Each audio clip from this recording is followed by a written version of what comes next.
Guys നിങ്ങളുടെ ജീവന്റെ ജീവനായിട്ടുള്ള ആ ഒരാൾക്ക് ഷെയർ ചെയ്ത് തരട്ടോ കേട്ടോ. ഓക്കേ, ജീവനായിട്ടുള്ള ഷെയർ ചെയ്തോളാം.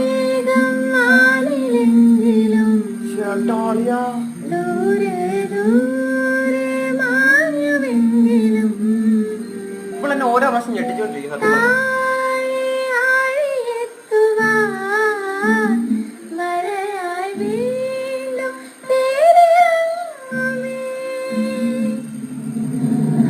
ഉലകിനോടും